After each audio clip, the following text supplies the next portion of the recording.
Mana busnya? Belum ada. Ya kita tunggu perintah arahan dari Pak Menteri, begitu Bapak. Tinggal kita mencari mobil bus hidrogen. Tadi juga sudah diskusi dengan Toyota, ada Toyota Zora, itu bus sudah siap. Kemudian dari Jerman juga ada, dari Cina juga ada. Barangkali Bapak bisa melobi ke Gubernur DKI, begitu Transjakarta. Nanti Pertamina dengan PLN bersama-sama menyediakan busnya.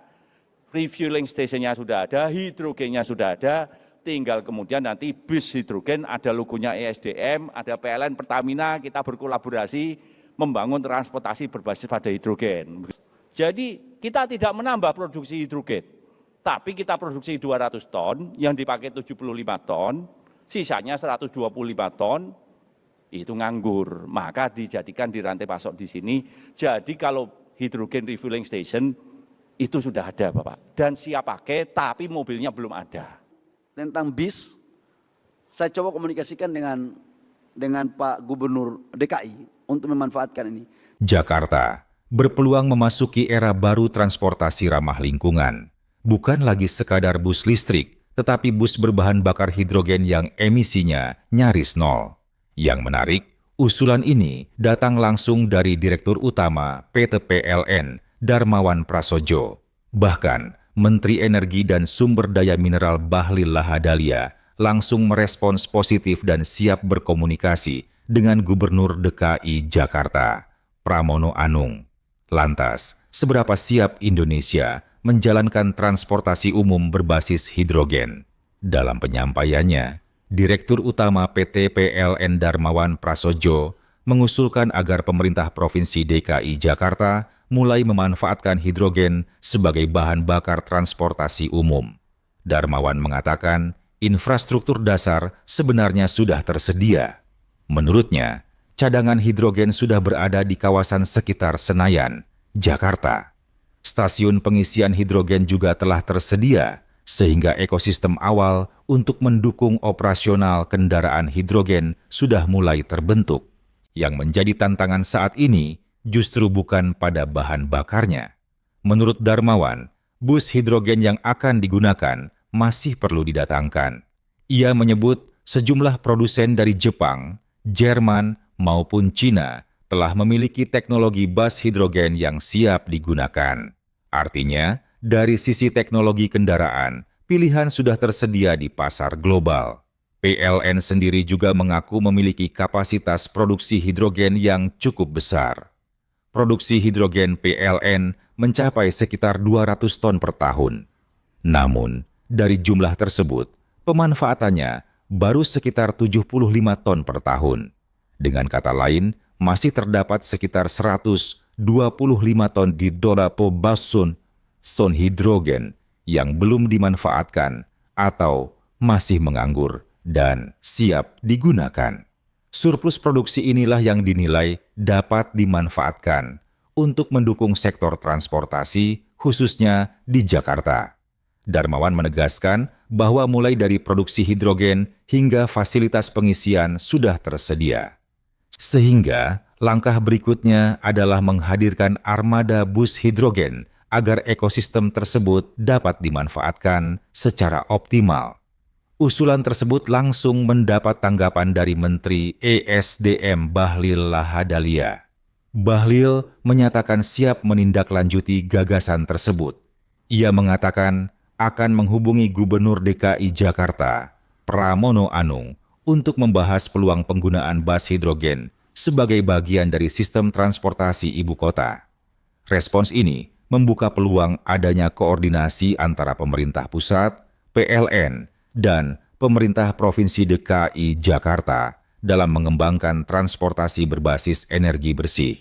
Apabila terrealisasi, Jakarta berpotensi menjadi salah satu kota di Indonesia yang mulai mengoperasikan angkutan umum berbahan bakar hidrogen. Pengembangan bus hidrogen tidak hanya berkaitan dengan teknologi transportasi. Langkah ini juga menjadi upaya memanfaatkan produksi hidrogen nasional yang saat ini masih berlebih. Selain itu, penggunaan hidrogen dapat menjadi salah satu alternatif energi untuk mendukung pengurangan emisi dari sektor transportasi perkotaan. Dengan infrastruktur pengisian yang mulai tersedia dan produksi hidrogen yang sudah berjalan, tantangan berikutnya adalah menghadirkan armada serta menyusun ekosistem operasional yang efisien. Keputusan selanjutnya akan bergantung pada koordinasi antara pemerintah pusat, pemerintah daerah, serta kesiapan operator transportasi. Nah, pada konteks ini, silakan kita pemerintah, khususnya Kementerian SDM, sangat terbuka dalam rangka melakukan diskusi-diskusi, regulasi apa yang dibutuhkan untuk melakukan percepatan yang lebih efisien. BRIN, saya ucapkan terima kasih atas temuan-temuan penelitiannya, untuk kita bisa melakukan percepatan ini. Nah, tadi apa yang disampaikan oleh Pak Darmo tentang BIS, saya coba komunikasikan dengan Pak Gubernur DKI untuk memanfaatkan ini. Tapi menurut saya hidrogen itu jangan hanya diartikan secara sempit bahwa dia hanya untuk mengisi kendaraan. Tetapi jauh lebih dari itu adalah produk-produk petrochemical yang berorientasi pada energi bersih. Blue ammonia. Ini juga penting dan banyak lagi hal-hal lain yang bisa kita lakukan untuk mendorong terhadap proses percepatan ini. Assalamualaikum warahmatullahi wabarakatuh. Salam sejahtera untuk kita semuanya. Salam Om Swastiastu, Namo Buddhaya, salam kebajikan.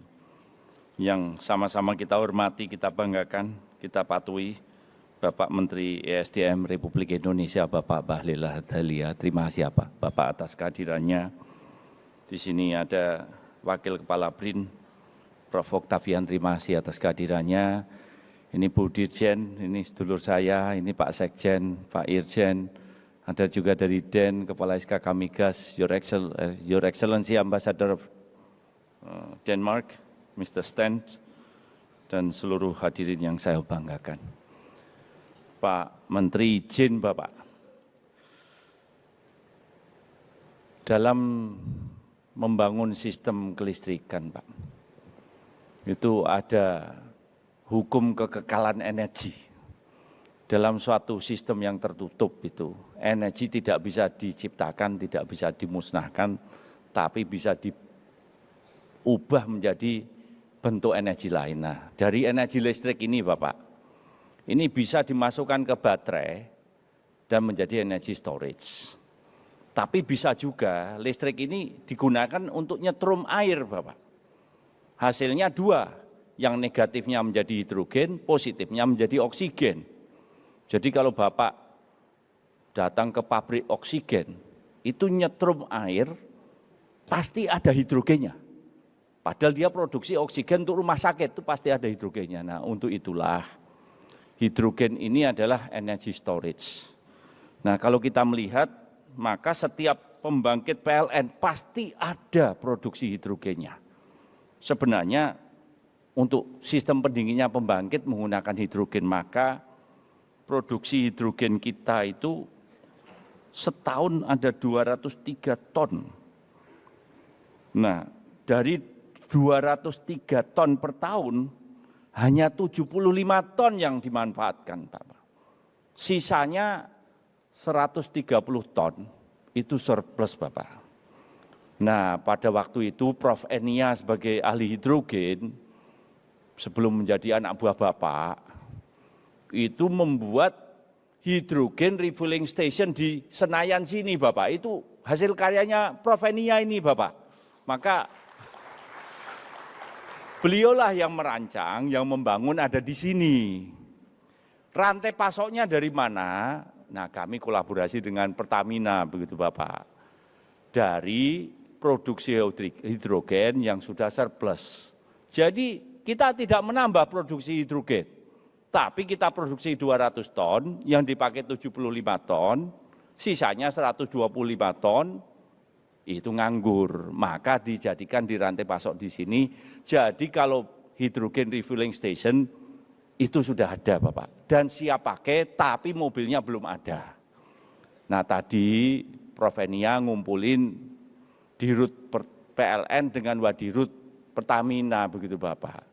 Tanya beliau, mana busnya? Belum ada. Ya kita tunggu perintah arahan dari Pak Menteri begitu Bapak. Tinggal kita mencari mobil bus hidrogen. Tadi juga sudah diskusi dengan Toyota, ada Toyota Zora, itu bus sudah siap. Kemudian dari Jerman juga ada, dari Cina juga ada. Barangkali Bapak bisa melobi ke Gubernur DKI begitu Transjakarta. Nanti Pertamina dengan PLN bersama-sama menyediakan busnya, refueling stationnya sudah ada, hidrogennya sudah ada, tinggal kemudian nanti bus hidrogen ada logonya ESDM, ada PLN Pertamina, kita berkolaborasi membangun transportasi berbasis pada hidrogen. Begitu. Aplaus lagi untuk Pak Menteri ini, Bapak. Nah, nanti di sini ada BRIN, monggo, ini juga fuel cells-nya, itu ahlinya ada di sini juga Bapak. Fuel cells-nya ahlinya adalah Budijen EBTKI juga Prof. Enia begitu. Jadi mohon izin Bapak, ini juga sekalian untuk sistem kelistrikan, untuk dedieselisasi PLTD, kita juga sudah menggunakan hidrogen.